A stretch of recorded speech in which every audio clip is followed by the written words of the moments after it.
you very much, Patricia, for coming over. It was a great presentation. We really enjoyed it. Thank you for having me. And it's a wonderful organization who is fulfilling so many people's, so many kids' wishes come true. So why don't you tell us something about you, yourself, how did you start it, and what your organization do?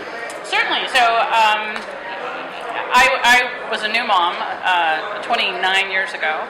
And, like a lot of working parents, really trying to think about what I was doing and trying to juggle being a parent and working full-time. And so I made the decision to work in the nonprofit field because I wanted my daughter to be proud of me. If it was going to take me time away from her, I wanted to know that I was making the world a better place. So how did you come up with the model, Make-A-Wish model?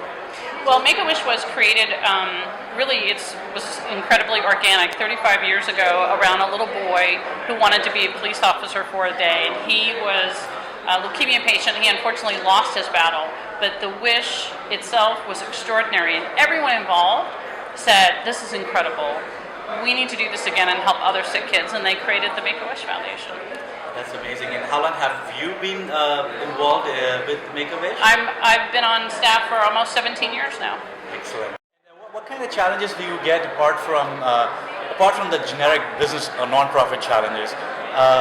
It's kind of a negative question, but I always wanted to ask you that the entire Batman story that was an amazing story that even Obama was involved in, but definitely there's always a negative side to certain things, right? So there were people who were tweeting and talking about why give so much importance to one kid and why take away so many resources from the city for a day. So how did you handle all of those? Well, to that I think people don't get it. Yeah. Right? So we fulfill 100% of the wishes that come to us. So they just don't see it. I agree, yeah. Right? So we're at work and our volunteers are extraordinary.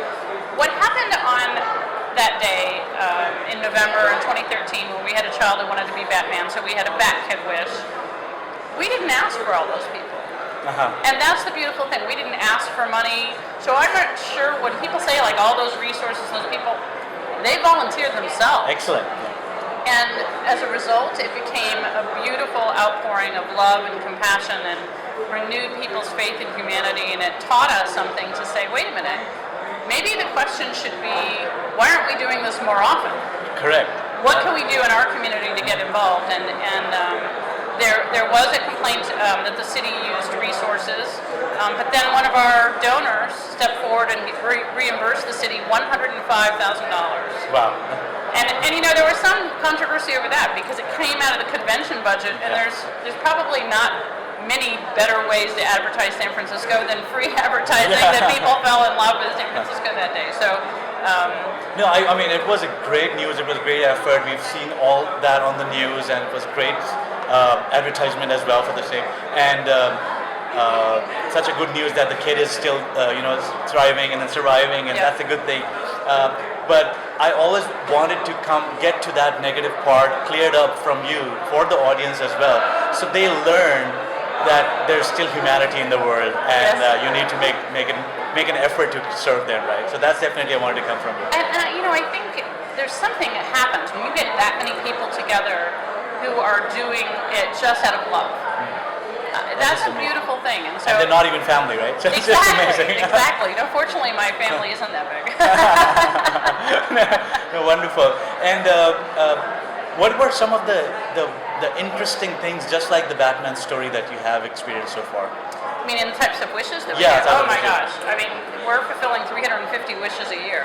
So every one is an amazing story, and most wishes are intimate and just a family, and we send them on a respite away from hospital and away from treatment for a week to enjoy a much-deserved vacation.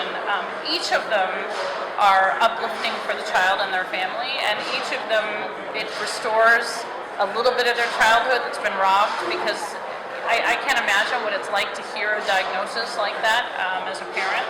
But it's incredibly gratifying to be able to give something and allow the child to feel special, to feel whimsy. Right. So I'm going to touch base on one more thing. I just want to, for our audience, right?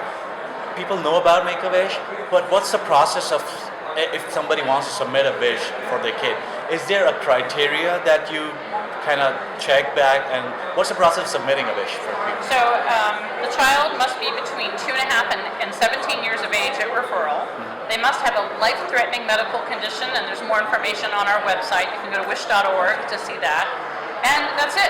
They must, otherwise they refer them, and 100% of the children who qualify receive a wish, and that's extraordinary. That is amazing. That's extraordinary work. I mean, I've seen so many non-profit, but nobody just fulfills someone's wish entirely for a day, so that's amazing. How was your experience being with Open, and how do you think the session went so far? Oh my gosh, everybody's so lovely, and I think we can connect on some level because nonprofits are often run a little bit like a startup, right? As I mentioned in my opening remarks, the only difference is we never get out of the fundraising phase. Yeah, exactly. We're always in that. We're always doing that. Yeah. And for you, it's always every day. It's every day, yeah, every $9 million a year. No kidding. Because there's no in Make-A-Wish, so we're going ahead. But everyone's warm and friendly and wonderful and very gracious. How has the team been at Make-A-Wish? How do they interact in the sense that there's always a goal that is achieved by somebody, and how does the team translates that goal of Make-A-Wish, and I would say how strongly they believe in Make-A-Wish as well? Well, we have a very much a committed team. So I have a staff of 27, but I have 550 volunteers throughout the Greater Bay Area who fulfill our mission as well. So we do it side by side.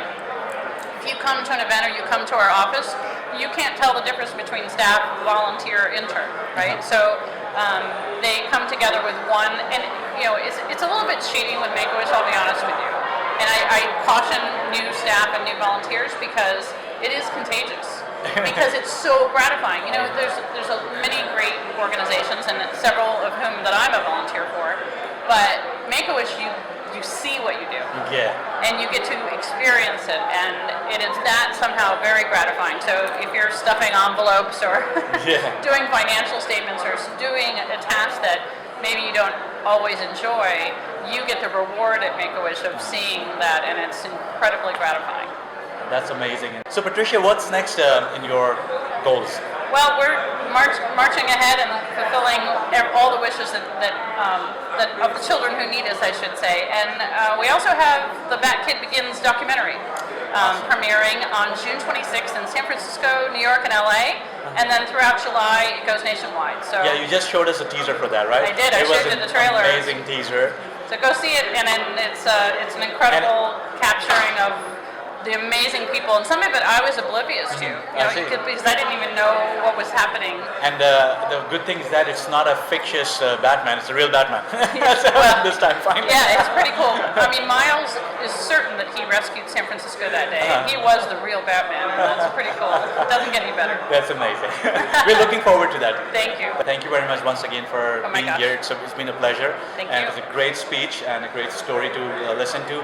I hope that all the audience learned something from them as well, and they step up their humanitarian part as well, and come and help you guys. Thank you so much, Patricia. Really appreciate that. An honor. Thanks a lot.